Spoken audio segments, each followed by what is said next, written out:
Hey guys, so in this video we are going to be talking about the eclipses. What do eclipses mean and how to survive an eclipse season?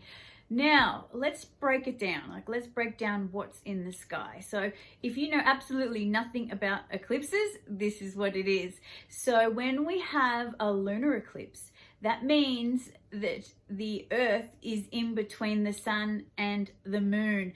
And this is what we call, say, a full moon on steroids. So every time you hear anything about a lunar eclipse, it's relating to a full moon. So what is going on here is the earth is blocking the light of the sun. And as we know, the moon reflects the light of the sun. So this is where we can see shadow stuff come up. This is why we can say a lunar eclipse is very striking. We hear like shocking news come through, very striking events come through on a lunar eclipse. So also on a lunar eclipse, it's a very emotional time. It's very traumatizing for some, especially if you have planets in the alignment of the eclipse.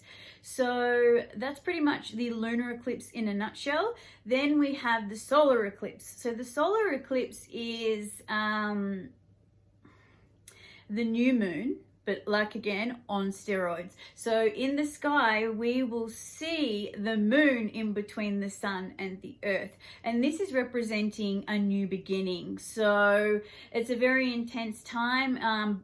The whole eclipse season is an intense time, but it's really about beginning something new. And in general, eclipses really are about bringing about radical change. So it'd be a radical ending for a lunar eclipse and a radical beginning for a solar eclipse. Now, we want to also discuss how often eclipses come. So we have eclipse season every 6 months. So it can be at the beginning of the year, the middle of the year, but it's literally every 6 months. Now, what usually happens, we have 2 eclipses every season. So, but then sometimes, like what we had last year for 2020, we had, I think, 7 or 6, but there was a lot. There was like 3 all at once. Now, it's usually 4. I think back in 2011 there was also 7, and then 2006.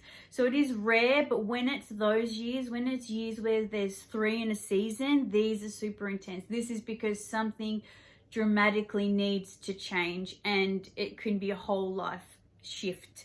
So a lot of people say that the effects of an eclipse last 6 months. I would say the effects of that eclipse in that area of life lasts that year, because that's the lesson your soul wants to learn for that year. So, but yeah, usually it's those like the pivotal points, the crossroads at those eclipses, especially if you have like your moon, your sun, the personal planets like Venus, or your ascendant, the first house, it may be second house, or even 7th house because it's relationships. If they're in the line of the eclipse or the axis that's going on for that year, it's going to be very intense for you. Now, we also have things like, is it a total eclipse or is it a partial?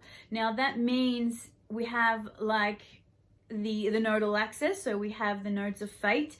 Now, they change signs every, I think it's 15 or 18 months, but when it changes signs, that's when we have like the horseshoe. So if you know much about astrology, you will see the upside down horseshoe or the upright horseshoe. Now that's the nodal axis. So when the sun and the moon fall along this nodal axis, that's when we have the eclipse. Now, if the sun and the moon are within 5 degrees of this nodal axis, then it's a total eclipse. So it could be a total lunar eclipse or a total solar eclipse. If it's over 5 degrees and up to 15, I don't even know, sometimes it could be up to 20. No, maybe 15. We will have the partial eclipse, lunar or solar. Now, yes, so like I said just before, like with the nodal axis, that will change. So currently at the moment we have the nodal axis in Sagittarius for the south node and the north node in Gemini. So that will go reverse around the chart. So realistically, if we want to look at what eclipses are in a nutshell, it's just radical change. It's just radical change that we've been putting off or avoiding, or things have come to light. Now, yeah, it really is just a wild card, something that we're not expecting, but at the same time, we're exhausted and we're needing that change. Like, we've exhausted all avenues and it's not working, and the universe is stepping in to say, hey, like, this isn't working for you and I'm just going to shift you out of it. It's like accelerated change. So, and it depends whatever mind frame you're in. So sometimes we can be taken out of a situation, but it depends on where we are mentally. If we still didn't get the lesson and we're still running on that program or that pattern that we're on, we're still going to go in the kind of still the same direction that we were going, even though we might have had the situation or the circumstance taken out of our lives. Yeah, they're just very, very intense. We do see, so for a lunar eclipse, we see a female leaving, and on a solar eclipse, we see a male leaving. Now, I actually have been testing this the last few years. Now, and for me personally and the people in my life. Now, I left a guy on a lunar eclipse, and then he eventually 2 weeks later, because the eclipse season works as like a lunar and then a solar, or a solar and then a lunar. So just like we do with the full moon and new moon, and there's that 2 week gap. Now, so I left a guy on the lunar eclipse, or I'd had enough of it. It was just like a breakdown, and there was just, the communication was terrible, but there was already enough. All avenues of restoring anything had been exhausted. Now, and then he finally left 2 weeks later on that solar eclipse. And then I was also watching with my housemates last year, and I was actually telling them about this. I was just like, yeah, on a solar eclipse, a man leaves your life. Now, this could be a partner, this could be a father, this could be a boss, this could be a grandfather, this can be a male friend, it can be anyone. So it can be anything. And it was really so coincidental that 3 of my housemates, a significant man, left their life. Now, my first housemate, Seb, his partner, long-term partner, broke up with him on the lunar eclipse. My other housemate, Charlene, her partner moved back to his home country. And my other housemate, Shan, one of his good mates, got into a motorcycle accident. And it was just, yeah, it just really does prove the significance of eclipses, and how the sun really does represent the masculine role, and the moon really does represent the feminine role and the feminine leaving. Now, so yeah, so we can definitely see a lot of breakups and things like that during eclipses. We can see a lot of health problems come to the surface. We can see a lot of people moving, or a new job, or, you know, like investing in property, whatever it is. There's just radical change. And I feel like we mostly need, I feel like most people get more affected relationship wise, and we can see a lot of relationships ending around eclipses. Now, I read some really amazing stuff from an astrologer and author called Susan Miller, if you want to check her out. Now, she was saying that, you know, if you break up during an eclipse, there is an opportunity to get back together 4 months after, when there's a trine going to the placement of where that eclipse was. But it will never be the same. The relationship will never go back to the way it was. It has to evolve into something different. Now, I think this is true. Like, she even does mention, you know, like, keep your dignity. Don't beg a partner. Don't try and get back with a partner. Like, the universe has made a decision to pull you two apart. So it's very interesting. So I do suggest you, if you're into astrology, to see how this type of thing plays out, and if this does happen to you during an eclipse, or even have a look back at your past relationships. Like, did you break up during an eclipse season? Like, it's really interesting. Like, I know that I do that, and I know many astrologers go back and check these things out. Yes, so, you know, we can feel like after an eclipse, like, we'll never get that person back. If we are wanting to reconcile, like, get back into a relationship after it's ending, if we're really not happy with the outcome of an eclipse. I know I've personally experienced this myself. But I do believe there is possibilities. I do believe if you get the lesson, and especially if you look in your own chart and you know where like your Pluto polarity point is and where you need to evolve, and also your own nodal axis and where that, what house that eclipse was falling into, what lessons you need to learn. Like, I feel like usually if we break up with somebody during an eclipse, that relationship was very karmic anyway. It was there to teach you a lesson anyway. So I feel like, you know, or you could even do a composite chart and see where, have a look at the Pluto aspect and the nodal aspect of that composite chart with you and that person, and have a look at the Pluto polarity point to see what you need to learn and step into and be living in that role if you want things to go back the way they were. Yeah, I don't know if that's going to be too difficult to understand, or like, yeah, I don't know. I hope that was informational. But yeah, it's just very difficult. But I don't always think eclipses are some always external, extravagant change. I think sometimes it can be internal. I think sometimes it can be just a state of mind, like a state of mind shift. I know for me personally, the eclipses for 2020, I was also born on an eclipse. I was born on a lunar eclipse. So for me, that was like reactivating my own eclipse that I was born on, and that was just so traumatic. I can't explain it to you. So yeah, so I feel like this year, the following year, like I think I've had a lot of external distraction. So this year I feel like it's definitely more internal. It's definitely a mindset shift.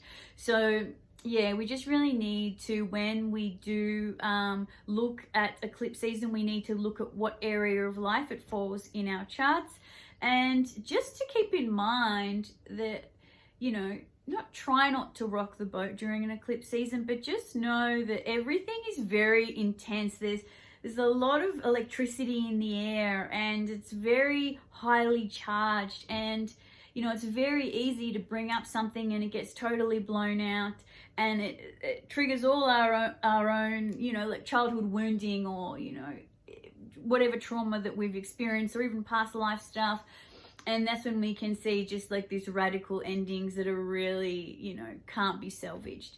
And, you know, or we can hold things off and, you know, discuss things later when there's not so much, you know, tension in the air. But then, I don't know, I'm someone who always believes that everything happens for a reason, you know. Like, I think, like how people sometimes say, you know, like, don't communicate too much during Mercury retrograde, don't sign a contract, and so on and so on and so on. But I just feel like things are meant to happen for a reason, you know, like, and especially during eclipse season, it's such a fated time. So, you know, like if things are meant to end with someone, they're supposed to. If you're meant to have an argument, or if things are supposed to break down, but then, you know, a lot of astrologers do say just to wait and avoid this type of thing, so you can talk about things properly, so it's not just this, or, you know, like, you know, soul-wrenching change.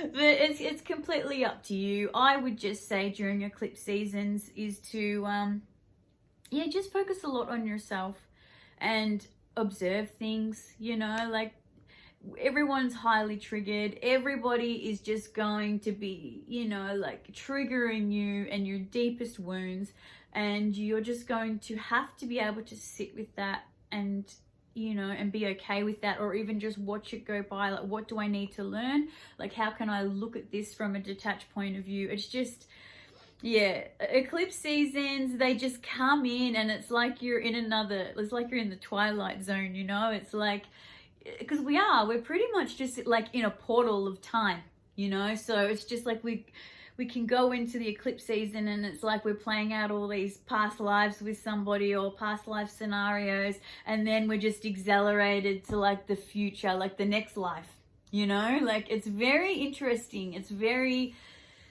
yeah, I think just if you're into astrology and you're into the planets and you're into like emotional growth and things like that, spirituality, just really paying attention during eclipse seasons can be really helpful. They're really, really amazing.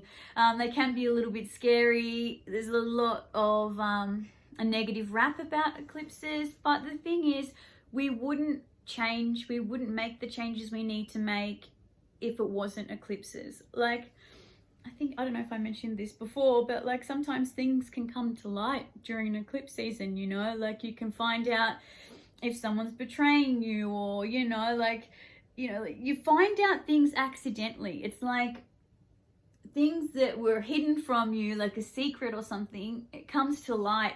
And it's like sometimes we can be associating with people, places, or things that aren't very good for us, but we're avoiding it, we're kind of blocking it out. But the eclipse season will just bring it right in your face, so you have to address it. You can't run away from it anymore, you know. And I kind of feel like eclipses are like a tornado with, yeah, like a tornado or like a lightning bolt of change. It's so weird. I see it like there's a tornado and we're in the middle of the tornado, and it's dark, and it's like a lightning bolt comes through, and it's just like everything goes everywhere, and then the lights all come back on, and it's just like everything is a mess. It's just like, oh my god, how did I get here? How did you get over there?